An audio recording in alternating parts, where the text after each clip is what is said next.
guys, welcome back to my channel. Ngasi gisi usoi metpa tawjadoine.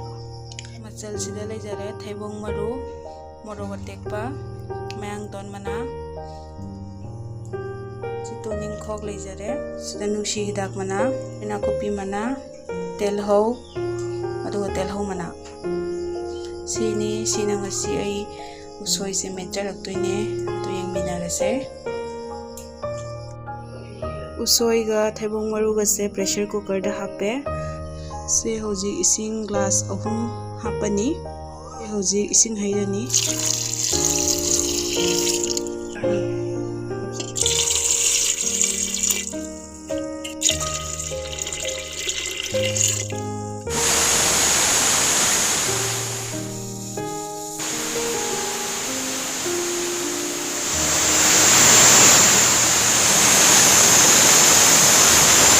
pressure cooker da marira kamaba matungda se hojik tharani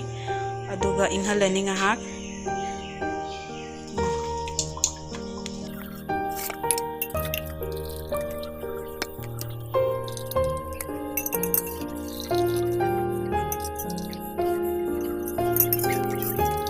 se hojik fan makhada nga inghalani minute 10 mu aduga si phajana kangna sungdoani inghanjarake machan se hojik soijare tuning khok mana telho mana moroina kopi telho yang ton ga nushira mana se gadi soijadre maka oina dum thamme sigoren khazana tocharani to yang minas ngari ga moroka thumga ado u morok ani khaka si hojik phajana to khairani thaibong malu siga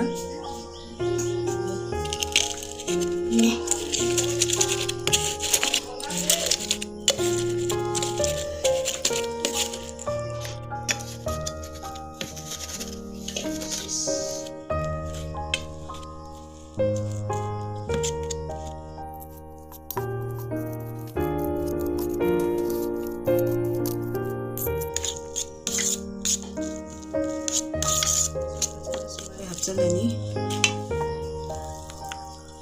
siji phajana to khairani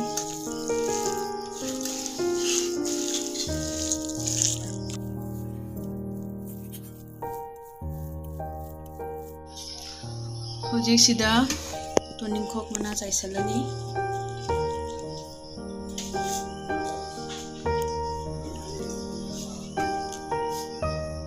moroina kopi chaisalani chaisalani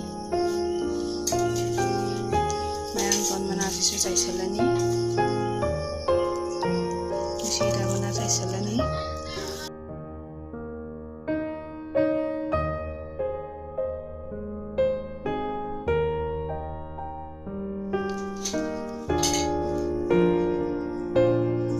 sini aigi usoi metpa loijare aduga aigi usoi metpa se khoide sumaina mela chai mayamne kamai chaba khangde ado sia sobe awrasu haibiro mayam so sumaina try to view haragadi comment da haibiramu subscribe to biramu like to biramu share to biramu mathangdamu anoba recipe amaga unarasi ngasi gidi bye bye.